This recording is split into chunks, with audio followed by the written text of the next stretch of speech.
Assalamu alaikum everyone, welcome back to the channel. If you are new here, my name is Henna. I am a self-improvement coach, trauma coach, and content creator. And today we are going to be going over people-pleasing 101. So if you're a people pleaser, if you're a recovering people pleaser, if you're someone who feels like you're constantly betraying yourself or doing things you don't want to do just to keep the peace, this episode is for you. A quick story, as a recovering people pleaser myself, I used to do a lot of community work, and with community organizing work, there's a lot of unpaid volunteer work.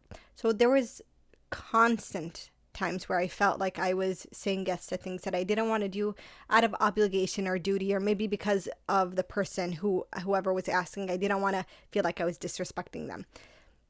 I did that for so many years, and at one point in my people-pleasing recovery journey, I had finished with most of the work and had switched over to virtual work in my own personal initiative. So I wasn't really working with organizations. My sister started working with a nonprofit organization, and she had a volunteer activity event the next day. She asked me if I would go to the event, if I wanted to go to the event to volunteer with her. Now, this was on a day off for me from work after a long week, and it was early in the morning. And it also was going to be, I believe the weather was going to be really hot, and it was going to be outside. So I told her, no, I wasn't interested. When I said that, she said, well, why didn't you ever say no to all those other volunteer jobs that you did? And that right there was kind of a moment of, whoa. Even she noticed that I lacked the ability to say no. So let's talk about 3 ways to defeat people-pleasing behavior. And I find that there are 3 people. Hopefully you guys can see this without any, here, I'll hold it like this. I find that there are 3 main reasons why people are people pleasers. So the first one is you're afraid of what people are going to say. You are afraid that people might say that you're lazy, or you don't work hard, or you're selfish, or whatever it might be. You're just deeply insecure about the opinions that other people might form about you. Number 2 is you lack boundaries. You lack boundaries and the ability to decide, hey, how far should I extend myself and for who? And then number 3 is maybe you just find it so uncomfortable saying no. The actual process of saying no, because of all the thoughts that are going around in your head at that time, makes you feel so icky inside that you just avoid putting your foot down and saying no to avoid that feeling. So we'll keep it really simple here. How do you address people pleasing? Well, to address people pleasing, you need to address these 2 points. And whichever point from the 3 is the one that you struggle with the most, you're going to focus extra attention on. So let's talk about it. For each of these points, what is something that you should be doing to help? Now, if you find that you struggle with the opinions of people, you feel like, oh my gosh, you might not necessarily be saying it, but you're like, oh my gosh, what are they going to think of me? It's time for you to evaluate whose opinion matters to you. Who are you going to give the license to say something that actually means something to you? So the way you address the fear of people's opinions is decide whose opinions matter.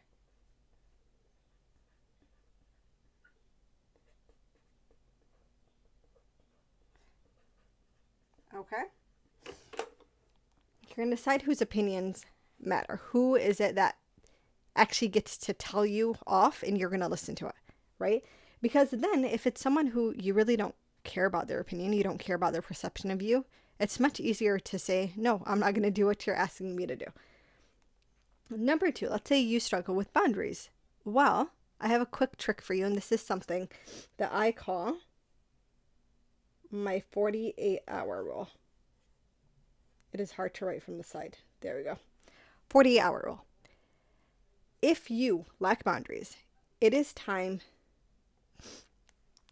for you to employ the 48-hour rule, which means when someone asks you to do something, okay, when you find someone, you get a request for whatever it might be, what you're going to do is you're going to say, let me get back to you. So instead of saying yes or no right then and there, you're going to say, okay, I hear you. Let me get back to you. I just need to check my schedule. I need to check in. I'll get back to you. Now, if it's something that they're asking the next day, maybe you give a 24-hour notice. You can adjust the rule as needed to whatever the situation calls for. But the point being is you are giving yourself a little bit of time so you don't feel overly pressured, and then you can make a decision when when you're much more clear-headed. All right. Number 3. Let's say you find yourself people pleasing, and it's because that distress that you feel when you're being asked is too much. What you need to do is you need to start practicing saying no.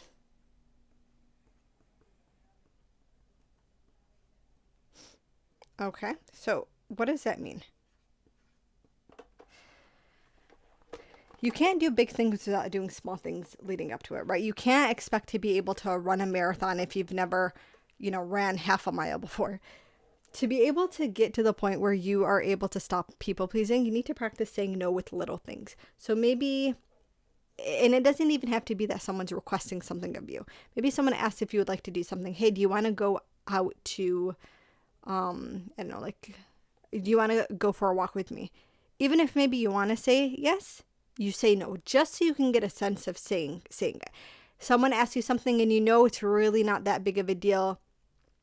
You start practicing saying no. Maybe you're studying for something. Someone comes, hey, can you help me move the couch? No, I'm busy. Oh, okay, right. When you do that, you are basically, think of it like exposure therapy. You're showing yourself, hey, it's actually not that big of a deal. And you're allowing your body and your nervous system to get used to the uncomfortable sensation instead of running away from it. Then when the opportunity arrives for you to say no to something that you really don't want to do but is much bigger, maybe a bigger commitment, you've now practicing no enough times to be able to say it. So that's that, guys. These are the 3 easy steps for you guys to start practicing to help you stop people pleasing. So if you like this video, if it was helpful to you, then please like the actual video and follow for more. Assalamu alaikum.